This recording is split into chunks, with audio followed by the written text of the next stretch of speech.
শীতকালে একটু মিষ্টি মিষ্টি খাবার খেতে বেশ ইচ্ছে করে। তাই আজকে আমার মনে হলো যে মিষ্টি কিছু বানানো যাক। তাই বানিয়ে ফেললাম দুধ পিঠে। আর এই দুধ পিঠে বানানোর সঙ্গে সঙ্গে তোমাদের সঙ্গে এটা শেয়ারও করে দিলাম। প্রথমেই আমি পুরটা বানিয়ে নেব। গুড় আর নারকেল একসঙ্গে তাওয়ায় বসিয়ে এটাকে আমি তৈরি করে নেব। এটাই আমি পুর হিসাবে ব্যবহার করব। নাড়তে নাড়তে যখন দেখবে এটা টান টান হয়ে গেছে তখনই বুঝে নিতে হবে এটা পুরোপুরি রেডি হয়ে গেছে। একটা পাত্রের মধ্যে এটাকে আমি ঢেলে রাখলাম। অন্যদিকে একটা বাটিতে আমি জল গরম করে নিয়েছি, আর একটা বাটিতে নিয়ে নিয়েছি আমি চালের গুঁড়ো। সামান্য নুন দিয়ে সেই গরম জল দিয়ে আমি এটাকে মাখিয়ে নেব। অনেকে আবার গরম জলের মধ্যেই চালের গুঁড়ো দিয়ে হালকা সেদ্ধ করে নিয়ে তারপর সেটাকে ঠান্ডা করে মাখায়। তবে আমি সেরকমভাবে না করে এই রকমভাবে জল দিয়ে আমি এটাকে মাখিয়ে নেব। একটু সময় ধরে এটাকে মাখিয়ে নিতে হবে।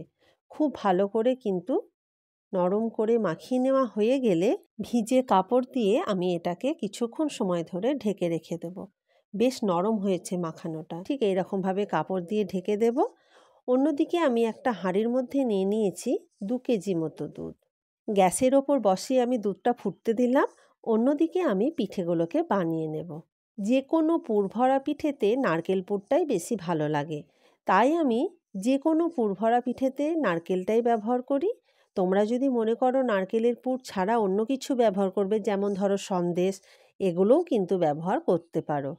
ঠিক এইরকমভাবে আমি যেমনভাবে বানাচ্ছি এরকমভাবে একটা বাটির মতো করে নিয়ে ঠিক এইরকমভাবে পুরটা দিয়ে আমাকে মুখটা কিন্তু খুব ভালো করে বন্ধ করে দিতে হবে।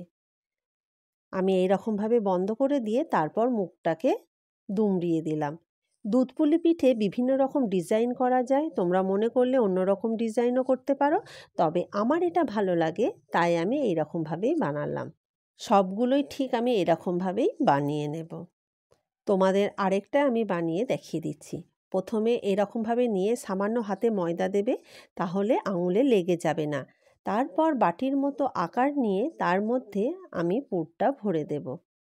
পুর দিয়ে দেওয়ার পর ঠিক এইরকমভাবে মুখটাকে বন্ধ করে দেব।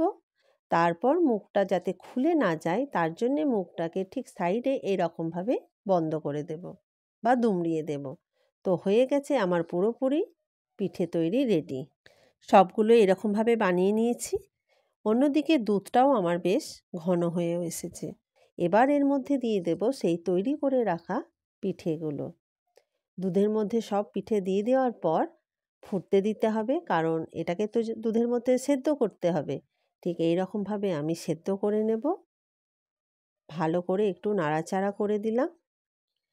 সেদ্ধ করার সময় এরকমভাবে মাঝে মধ্যে একটা চামচ দিয়ে নাড়িয়ে দিতে হবে, কারণ অনেক সময় কি হয় হাঁড়ির নিচে লেগে যায়। ছোট চামচের হাফ চামচ মতো আমি দিয়ে দিলাম এলাচের গুঁড়ো।